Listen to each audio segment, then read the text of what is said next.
Hi, I'm Savannah. Welcome to Oxford Online English. In this lesson, you can learn some common vocabulary, phrases, and idioms for office life. This class will help you understand English speakers at work and use a wider range of English vocabulary in your office conversations. Before we start, you should check out our website, oxfordonlineenglish.com.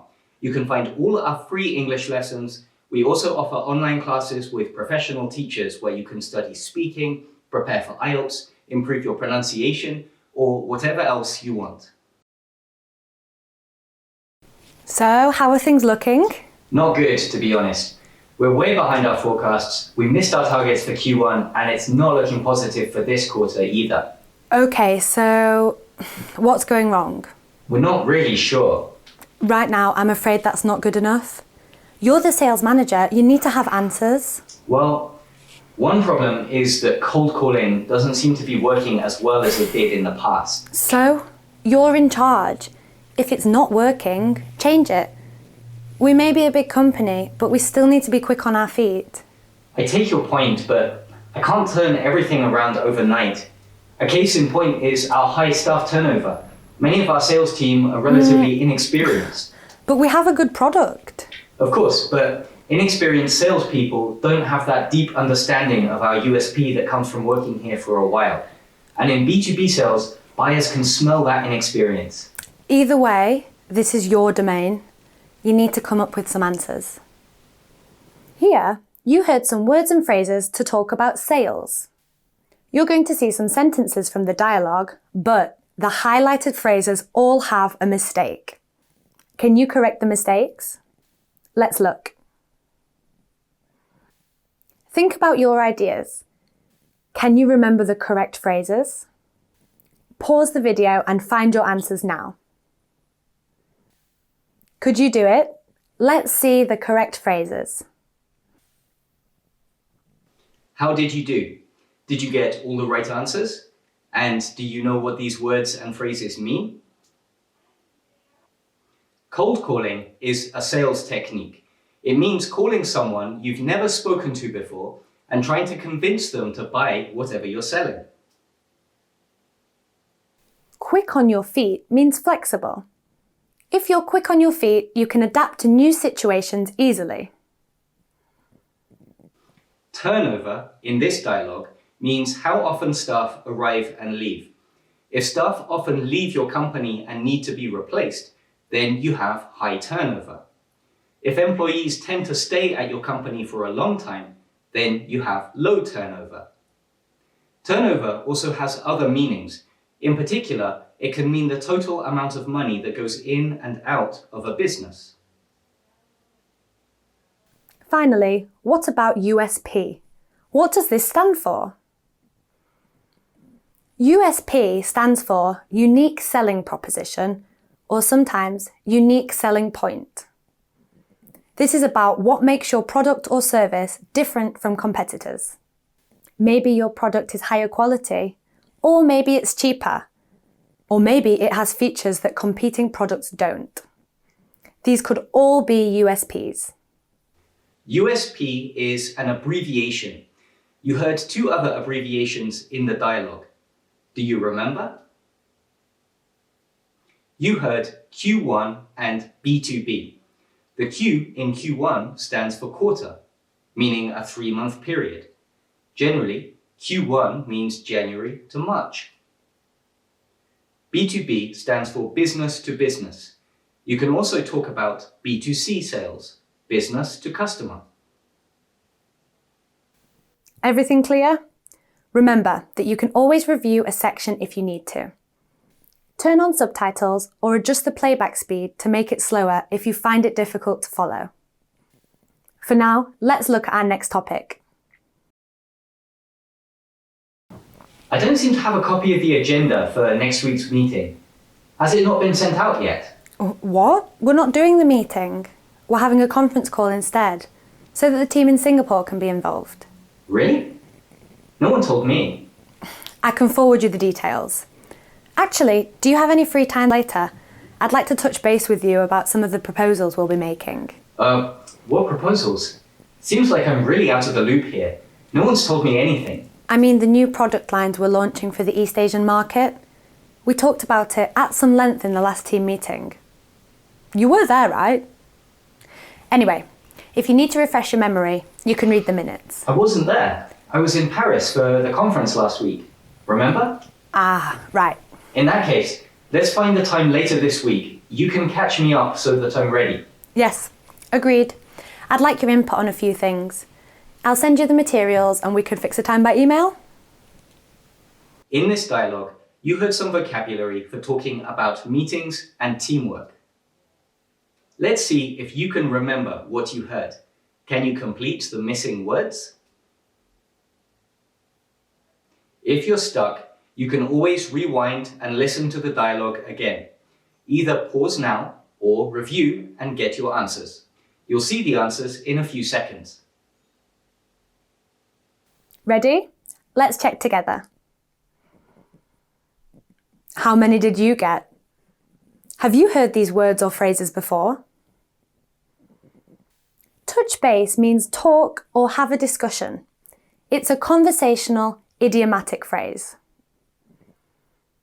If you're out of the loop, then you don't know what's going on. For example, if you go on vacation for 2 weeks and don't check your emails, when you get back to work, you might be a bit out of the loop. You won't know what's happening and what people are working on. You can also use the opposite phrase, in the loop, meaning that you're speaking to your colleagues regularly and you know everything that's happening in your office. Catch up is a phrasal verb. If someone says, "You can catch me up," this means that there are some things which I don't know and which you can tell me about. It has the idea that I've missed something. There's something I should know, but I don't, and you're going to tell me. From experience, catch up can be difficult to translate into other languages. If you're confused about this, check an online dictionary and look for more example sentences. Longman and Lexico are good online dictionaries to use. Finally, what about input? If someone says, "I'd like your input," it means that they want your ideas and opinions. Got it? Let's move on. Let me tell you about my vision. Instead of having brick and mortar offices in just a few countries, we moved our sales infrastructure 100% online. This will not only... Whoa, hold on a second. You're talking about your vision and your mission, but your branch is still losing money every month. Don't you think you're overreaching? Well, I have a comprehensive business plan. We put together a roadmap for digitising our national operations as a first step. And how about you focus more on breaking even on a month-to-month basis and spend less time on these pie-in-the-sky ideas? Besides, this is way beyond your pay grade. You need to deal with your own branch, your own team, and your own KPIs. It's not that you shouldn't make suggestions for improving things, but you should get the basics right first. Yes, but... No buts. The number one priority for you right now is making sure your branch at least breaks even. You're a young branch, so losing money at the start is expected, but we need to see a path to profitability. Right now, I'm not sure you're on the right track. But in the current business environment... Look, I don't want to hear it. You need to get your house in order. Put your team first and build a successful regional branch office. This dialogue was about business planning and strategy. Let's start with one question. Did you notice the title of this section? It was Pie in the Sky. What could this mean? You also heard it in the dialogue. Any idea? Pie in the sky means an impossible dream. In the dialogue, you heard this sentence. Pie in the sky ideas are ideas which sound nice, but which aren't realistic. Let's look at some more language which you heard. Look at the highlighted words and phrases. Imagine you want to explain them in English to someone who doesn't know the meaning. How would you do it? Pause the video and think about your answers. Overreaching means to go too far or to try to do too much. For example, if you agree to do a project which you don't have the skills or experience for, you could say that you overreached. A roadmap is a detailed plan showing exactly how you will achieve something. It's often used for large, complex projects and plans. Beyond your pay grade refers to something which is not your job. If someone asks you to do something and you say, "That's beyond my pay grade," you mean that you aren't responsible for this and you won't do it. In the dialogue, the phrase was used as a criticism. Telling someone else, "That's beyond your pay grade," is a way to say that they're trying to do something which isn't part of their job. It suggests that the person you're talking to should stick to their own job. On the right track means going in the right direction. If you're working on a project and you say, "Everything's on the right track," you mean that things are going to plan. Get your house in order means to sort out your own responsibilities. An alternative with the same meaning is put your house in order. It's most often used as a criticism. For example, if someone who is weeks behind on their work criticizes you for being slow or lazy, you might tell them to get their house in order, meaning that they should do their own work on time before they start criticizing others. One more point. There is more language in these dialogues that you might find useful. We suggest reviewing each dialogue at least once and make notes of any words or phrases that you want to remember. Now, let's go to our last section. So, what do you think? About what? Is that everything? Well, yeah, I worked all week on it. It's just 2 pages with hardly any detail. What about the technical infrastructure? What about cost estimates? Look, I won't beat around the bush. I can't do anything with this. I'd get laughed out of the room. Perhaps I have bitten off more than I can chew. I'm not so familiar with the technical side of things. I thought we could fill some of those details in later. It doesn't work like that, I'm afraid.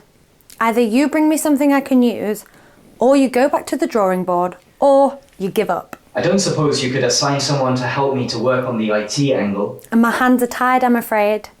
We're under a lot of pressure right now. You said that you could make this work. Now you need to put your money where your mouth is, to be blunt. Okay, I'll have a think about it. Back to square one, I guess. In this dialogue, you heard several idioms. Do you remember the idiom from the title of the last section? It was pie in the sky. You heard more idioms like this here. Can you remember them? You heard idioms with these meanings. Can you remember the idioms which match these meanings? For the third meaning, start something again from the very beginning, you heard 2 idioms in the dialogue. Pause the video or review the dialogue and try to find the idioms with these meanings. Try to find all 6. Remember, there are 2 answers for 1 point. Did you get all 6? Let's check. Beat around the bush means to speak in an indirect, unclear way. If someone's beating around the bush, they're not saying what they really think. This is often used in the negative. For example, if you tell someone, "Don't beat around the bush," you want to say, "Get to the point and tell me what I need to know." Bite off more than you can chew means to try to do something which is too difficult. The meaning here is more direct. Imagine trying to put too much food in your mouth at one time. For the third meaning, there were 2 phrases. Go back to the drawing board and go back to square one. You can use these phrases as verbs with go or as a simple exclamation without the verb go. So, you could say, "We need to go back to the drawing board," or just, "Back to the drawing board." The meaning is the same either way. My hands are tied means that I can't help you. If you say this, it suggests that you aren't free to choose. You can use it to mean I want to help you, but I can't. Finally, put your money where your mouth is means to back up your words with actions.